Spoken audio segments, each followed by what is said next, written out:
Hey everyone, welcome to Recap Blitz. The story begins with a 20-year-old boy named Will Hunting. He comes from a very poor neighborhood, a place where life is tough and opportunities are scarce.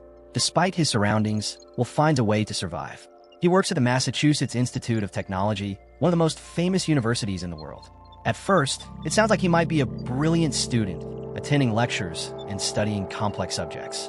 But the truth is far from that. Will doesn't attend classes or study. He is the janitor, cleaning the hallways and classrooms of the university.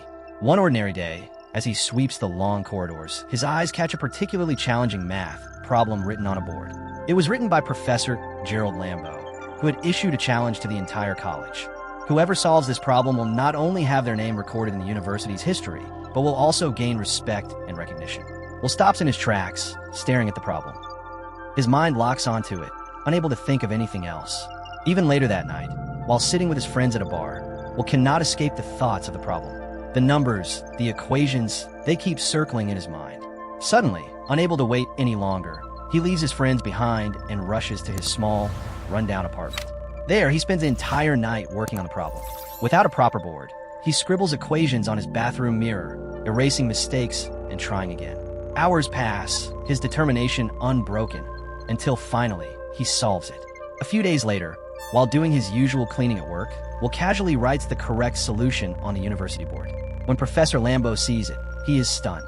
He cannot believe that someone, let alone a student, solves such a difficult problem so quickly. His curiosity becomes an obsession. He must find out who this genius is. That same evening, Will is out with his friends. They encounter a group of people, and one of them makes fun of a young woman. Will immediately recognizes the boy as someone who tormented him during childhood. Anger flares inside him. Without thinking, he tells his friend to stop the car, jumps out, and attacks the boy. A fight erupts between the two groups. Within minutes, the police arrive. Will's friends try desperately to pull him away, but it's too late. The police arrest him. The next morning, Professor Lambeau is giving a lecture to his students. Everyone is eager to know who solved the problem, but no one answers. Slightly disappointed, the professor announces an even more challenging problem, one that he and his team had been working on for 2 years. He writes it on the board, confident that it will test the limits of the unknown genius. Meanwhile, Will is released from the police station and tells his friends that he has a court date next week. That evening, he returns to his job and notices a simple problem written on a board. He quickly starts solving it, trying not to be seen. Suddenly, Professor Lambeau steps out of his office and catches him in the act. Angrily, he asks for what he's doing. Will apologizes and steps back. The professor assumes he is just a mischievous kid scribbling nonsense. As he moves closer, Will swiftly disappears, leaving the professor bewildered. Looking at the board again, Lambeau is shocked to see that the problem has been solved correctly. After finishing work, Will goes to a bar with his friends and casually mentions that he has been fired. He jokes that he won't be able to solve problems inside the university anymore. When his friends ask why, he laughs and says they just changed management. Determined to find the mysterious genius, Professor Lambeau goes to the janitor's office to ask for the boy's name. The staff initially think he's complaining about cleaning, so they hesitate. Later, Lambeau discovers that Will didn't choose to work at MIT voluntarily. He was serving community service ordered by the court. The day of his court hearing arrives, and Professor Lambeau attends. Everyone watches as Will defends himself, showing an extraordinary understanding of law and society. Despite his brilliance, Will has a long criminal record, and the judge sentences him to jail with bail set at $0. Sometime later, Professor Lambeau visits Will in jail. He brings news that the judge has allowed Will to be released under 2 conditions. First, he must study weekly with the professor, and second, he must meet a psychologist regularly to control his anger and violent tendencies. Will resents the idea of therapy, but he agrees to the conditions for the chance at freedom. Out of jail, Will start studying with Professor Lambeau, solving even the most difficult problems with ease. Lambeau is amazed at Will's talent, but therapy proves to be far from easy. Several psychologists fail to make progress. The first one leaves, intimidated by Will's sharp mind and wit. The second attempts hypnosis, but even that fails. Lambeau is almost ready to give up. Then he remembers an old college friend, Sean McGuire, a skilled psychologist. Lambeau explains Will's situation to Sean and invites him to meet Will in a restaurant. Sean initially refuses, claiming he is too busy. Professor Lambeau sits across from Sean, trying to explain the extraordinary nature of Will Hunting. Sean, he says, this isn't just any boy. He's a genius on a level that few people reach. He has a mind like the famous mathematicians who made discoveries without any formal education. He is extraordinary. Hearing this, Sean finally agrees to meet Will. The first session is tense and challenging, as expected. Will, in his usual defiant style, immediately begins teasing and mocking Sean. He makes fun of Sean's painting hanging in the office, laughing at it as if it were worthless. Sean remains calm, showing no anger. But then Will crosses a line. He mocks Sean's personal life, his wife, and the memories he holds dear. This time, Sean's calm breaks. His voice becomes sharp, filled with anger. "If you ever speak of my wife again," he says firmly, "I will ruin you." And with that, he ends the session. Later, Lambo notices Sean is troubled and tells him he can abandon the case if he wants, but Sean is resolute. He insists he will meet Will again next week, no matter what. After the first session, Sean cannot stop thinking about Will's words. Particularly the comments about his wife linger, stirring old memories and leaving him feeling a quiet loneliness. Meanwhile, Will moves forward in his own life. He goes on a date with Skylar, the girl he met at the bar. During the date, Skylar reveals she has inherited a lot of money from her father and is considering applying to Stanford University. Their evening is magical, full of laughter and easy conversation, ending with a kiss in a diner. The second therapy session comes, and Sean decides to meet Will outside the office on a quiet park bench. As soon as Will begins his usual teasing and sarcastic remarks, Sean interrupts him. He explains that he has thought deeply about Will and now has something important to say. Sean tells him, "You may be highly intelligent, but you don't know life. You can read about every artist, every battle, every poem, but you've never truly experienced them. You've never left Boston to see real art, never stood on a battlefield, never loved fully. Most importantly, until you share your own pain, no one can understand the hurt of growing up an orphan. Books cannot teach this, life does." The next session, Will remains silent the entire time, simply observing Sean. Sean understands that Will is testing him, and he waits patiently.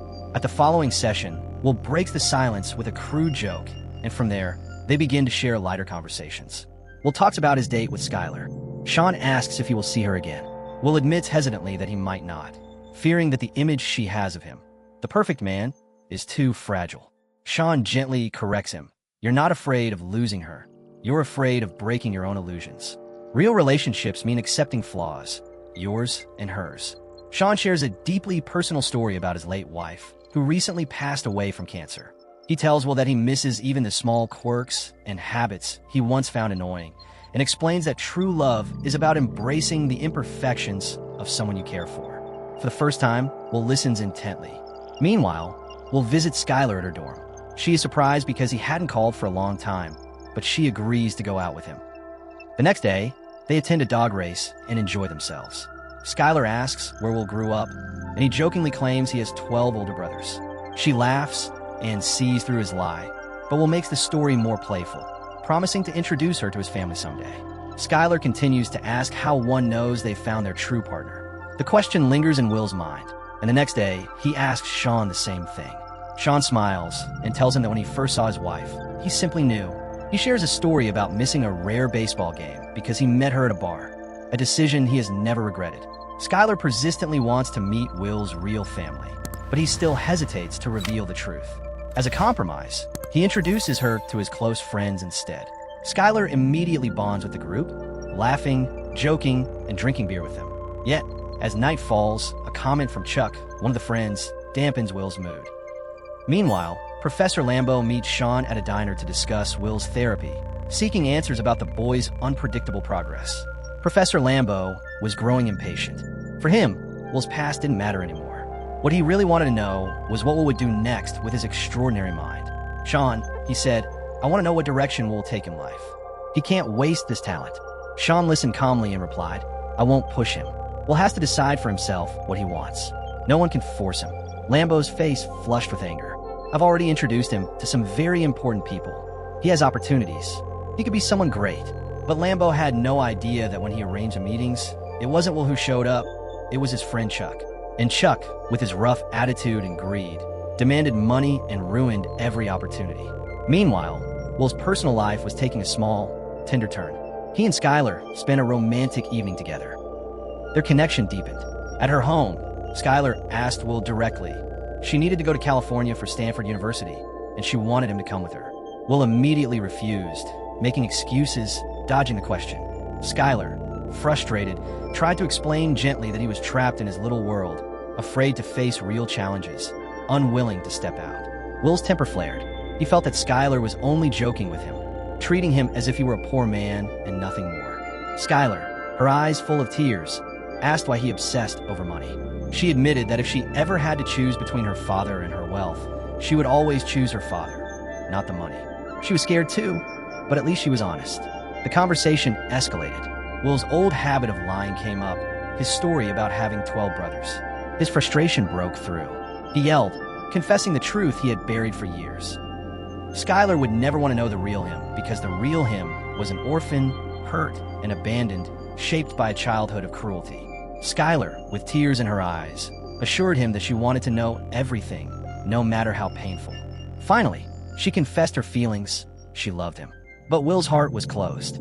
In a cold, flat voice, he said, "I don't love you," leaving Skylar stunned and heartbroken. Soon after, Will had to deal with Professor Lambo again. Lambo was furious. Will's behavior in a business meeting with potential partners had ruined the entire deal. Will, frustrated, admitted he wasn't even sure if he wanted an academic career. The conversations between Lambo and Will grew more heated. Will's sharp mind and quick wit embarrassed Lambo, and tensions rose. Lambo demanded at least some gratitude from Will. They argued, and in anger, Will stormed off. Later, Will was offered a prestigious job at the National Security Agency, a chance at a golden career. But he refused outright. "I won't waste an ordinary life for political games," he said firmly. Afterward, he met Sean again. Sean asked why he had turned down such an incredible opportunity. Will laughed and said he was waiting for something better. Sean then asked if he had anyone he could truly open up to, or if he ever felt lonely. Will, as always, evaded the question, rattling off the names of famous philosophers instead. Sean explained patiently that real relationships are made with living people, not just ideas or books. Then Sean asked Will what he really wanted for his future. Will joked, saying he wouldn't mind laying bricks or tending sheep. Sean recognized the humor for what it was. Will was running from his truth, hiding behind jokes. Frustrated, Sean kicked him out of the office. Will was shocked, demanding to know why. Sean answered calmly, because Will wasn't being honest. He was hiding his true self. Will asked about Sean's wife, sensing a personal connection. Sean simply told him that she was gone from this world, and he had learned to live with the loss. Time passed. Will called Skylar, hoping to reconnect, but she had stopped waiting. She told him, "I love you. Take care of yourself," and left for California. Will, left behind in Boston, began working construction with his friend Chuck. During a break, Chuck asked him seriously what he planned to do with his life. Will jokingly said he would stay in Boston, enjoy life with his friends, and not waste his talent solving math problems in a lab. Chuck, however, scolded him. He said Will was throwing away his gift and needed to face the world. Deep down, Chuck hoped every day that Will would one day leave his old life behind and finally build the life he deserved. By this time, Professor Lambo discovered that Will had stopped going to therapy with Sean as well. Anger boiled inside him. He called Sean and threatened him, saying he would tell the judge everything and accuse Sean of pushing Will back into trouble. Sean remained calm, but firm. "I don't care what people think of me," he said, "but I cannot ignore Will's feelings. My concern is for him, not for your anger." Sean tried to explain that Lambo had never truly experienced real love, that he had lived a lonely life, always chasing recognition and success instead of human connection. Lambo refused to listen, assuming Sean was jealous of his achievements. Sean was surprised, but realized that Lambo's arrogance had blinded him. He calmly told Lambo that his fight with Will was not personal. It was about Will's future, about letting him make his own choices. Pushing Will with pressure could destroy him. After Lambo quietly left, Sean stayed with Will. He told him that he had prepared a report for the judge about Will, documenting his progress and behavior. Will, curious, asked if other patients like him had ever come to Sean. For the first time, Sean shared something deeply personal. His father had been an alcoholic who abused him, and nothing that happened was his fault. At first, Will tried to laugh it off, making jokes to hide his own feelings. But then, something inside him broke. He could no longer hold back. He revealed the truth about his own past, how his father had been violent, how he had suffered as a child, how he had carried that pain silently for years. Slowly, everything began to make sense. The anger, the fear, the mistrust, all connected to a childhood full of hurt and neglect. Eventually, Will came to Sean for his final session. He told him that he had made a decision.